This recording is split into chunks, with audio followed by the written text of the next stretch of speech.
everybody, and welcome to my channel, and welcome to this video, which I am deciding to make only using voiceovers. Why? Well, I don't know, man. I've been home a long time. Today I want to share with you guys a brownie recipe, but with a twist, because we won't be melting any chocolate to do it.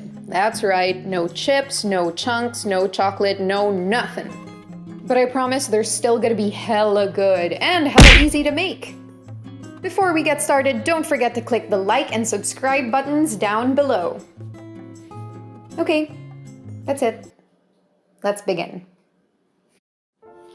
I have been dying for a really good brownie, but in the grocery store they didn't have any chocolate chips left, so instead we're gonna use cocoa powder.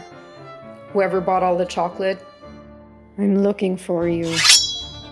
We'll need half a cup of the cocoa powder, half a cup of flour, a kind of heaping cup of sugar, 2 eggs, some vanilla extract, but they didn't have that at the store either, so I'll settle for vanilla flavor.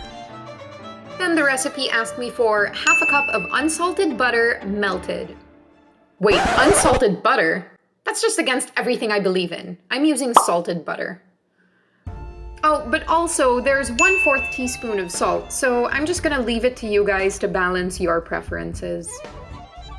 Then of course you'll need a mixing bowl, a handheld sifty strainer, a whisk, a spatula, and some measuring spoons. Lastly, you're gonna need a baking pan, but I don't have one, so I'm just gonna use this giant bowl. Also, I figured out a nifty way to fold up some parchment paper so that I could cut the sides and line the bowl with it. Oh, look, it's Robin! Oh, and my boyfriend. First, you're gonna wanna combine your heaping cup of sugar and your hot melted butter in a bowl and whisk it. And I mean really whisk it. Whisk it well for like a minute. Now would be a good time to preheat your oven. Then add in the eggs and the vanilla and beat them. Beat the shit out of them until they're lighter in color. We're done with a whisk. Now for your dry ingredients. Sift in the flour, cocoa powder, and salt. Maybe a little more. A little more. A little more. God, I love salt. For these, you're just gonna wanna fold them in and not whisk them, just until they're combined. Do not, and I mean do not, over mix the batter, or it's gonna mess up the texture of the brownies. Pour that mixture into your prepared pan. And hey, if you're that asshole who bought all the chocolate chips, you can top it off with chocolate chips, but I guess the rest of us won't. But seriously guys, they're just as good without it, so don't worry. And now we stick it in the oven. You're gonna wanna bake these for 20 to 25 minutes, especially if you have a real oven. I'm personally gonna bake these for 30 minutes because I'm using this thing.